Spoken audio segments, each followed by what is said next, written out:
The Taming of the Shrew is a comedy by William Shakespeare, believed to have been written and first performed around 1590 to 1592, making it one of his earlier plays. It was published in the First Folio of 1623, although earlier versions may have circulated. Known for its fast-paced humor and controversial themes, the play remains a subject of lively debate and modern reinterpretation.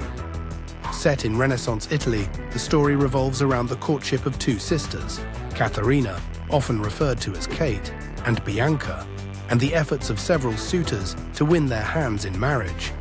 The central plot concerns the attempt by the bold and eccentric Petruchio to marry and tame the fiercely independent and outspoken Katherina, who is seen as too wild and temperamental for any man to marry.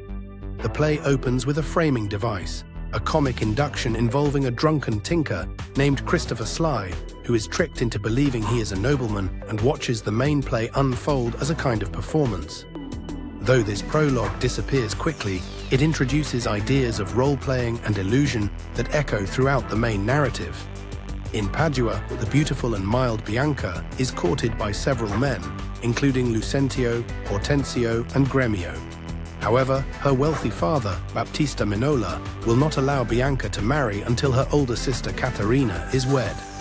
This presents a problem, as Katherina is sharp-tongued, strong-willed, and determined not to be subdued by any man. Enter Petruchio, a brash gentleman from Verona, who announces that he intends to marry a wealthy woman, regardless of her temperament.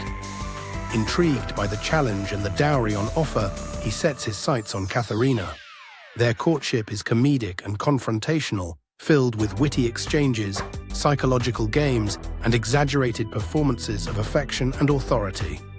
Against her will, Katherina is married to Petruchio, who then takes her to his country estate.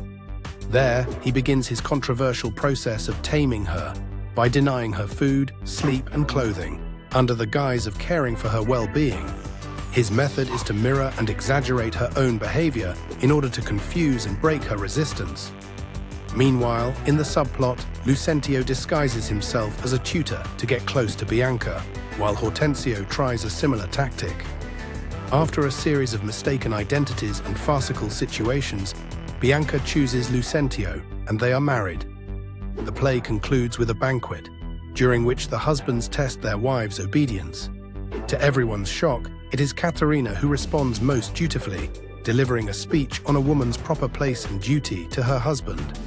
Whether this final scene is to be taken at face value or as satire remains hotly debated. One of the most prominent themes in The Taming of the Shrew is gender roles and power dynamics. The play explores what it means to be a wife, a husband, and a woman in a patriarchal society. Katherina's resistance to marriage and social expectations is countered by Petruchio's efforts to dominate and reshape her. The resulting dynamic is both comic and unsettling, raising questions about love, control, and identity. Closely related is the theme of performance and disguise. Characters frequently adopt false identities, from Lucentio posing as a tutor to Petruchio pretending to be mad, and the whole play can be seen as a series of role plays. Even Katherina's final speech can be interpreted as an act.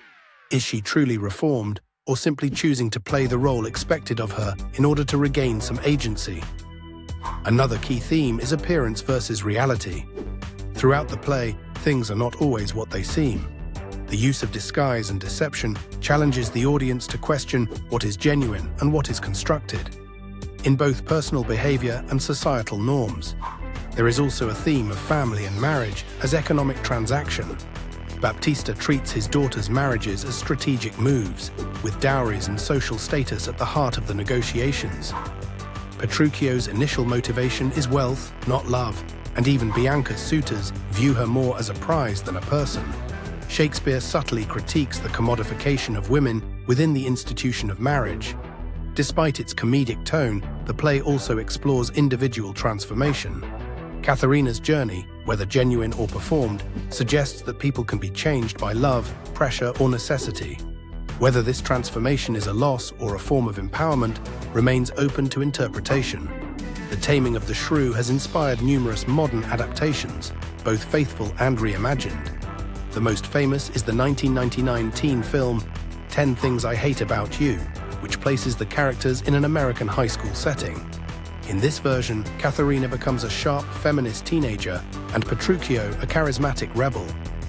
The film reinterprets the taming process as mutual growth and respect, rather than submission, reflecting contemporary values.